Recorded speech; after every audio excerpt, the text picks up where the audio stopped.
Hi, I'm an atheist, and today I'm going to tell you why atheism is not a religion by debunking some common claims people like to make about how it is. So, to start us off, what does it even mean to be an atheist? Well, atheism is described entirely by the lack of a belief in a god or deity. However, there is an important distinction to be made here, as atheism is not the cognitive disbelief in a god or deity, but rather just the general lack of it, meaning that you could be an atheist by coming to the logical conclusion that there is no God or deity. This is not to say, though, that one's atheism could not derive from a logical conclusion that no gods or deities exist. It's just that the nature of atheism is not defined by this choice. Atheism also holds no additional fundamental beliefs or disbeliefs. There are no authoritative doctrines, there are no prophets, and there are no bigoted atheist organizations demanding that the Ten Commandments should be on display in classrooms. But that's besides the point. So now we know what atheism is, but what does it mean to be religious? Or, in other words, what is religion? Well, religion is described as a set of beliefs or practices that relates humans to the ultimate authority or spiritual.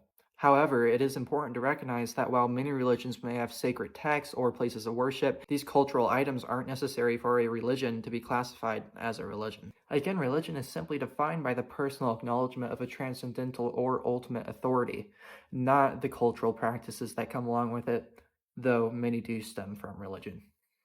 So before we debunk some claims, let's just draw the line of why atheism isn't religion. So it should be clear, but religion, again, is described by the personal acknowledgement of something transcendental or an ultimate authority, whilst atheism is just simply the lack of a belief in a god or deity, the null around this topic. So if you still aren't convinced that atheism isn't a religion, let's get into our first point here. And this is one I hear very commonly, actually, from my pastor. And the point is, atheism has to be a religion because there are atheist churches. So, this is an incredibly ignorant point, and it shows just how uneducated people can be, even pastors, on just the topic of atheism in general. Now, I'd like to break this point down a little bit more. While there are atheist churches, and heliocentrism has a really good video on that, you should watch it, this isn't the complete point to the point.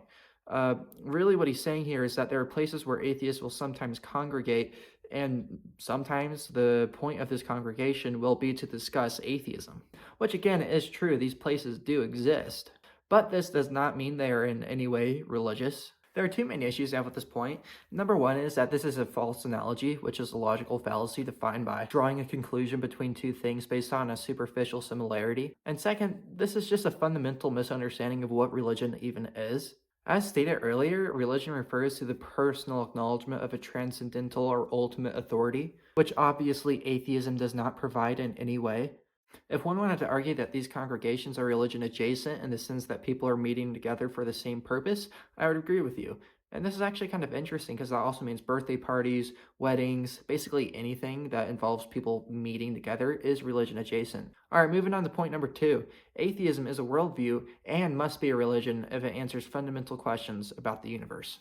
This point is again pretty ignorant to atheism as a whole, as it fails to understand that there are no further philosophical, metaphysical, or scientific ideas spread through atheism. Let me clarify though, this is not to say that atheists can't develop worldviews, it's just that these worldviews one could develop would not stem from atheism itself. So I have time for one or two more points here. The next is that atheism has a moral framework, and therefore must be a religion.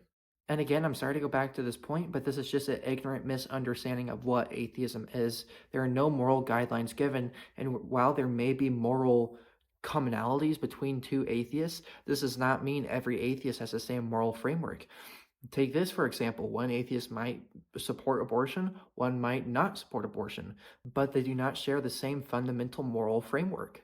So this actually leads into a challenge I want to pose to Christians. Is it possible that your interpretation of the Bible is wrong and therefore you're not a true Christian because you don't have the correct moral framework?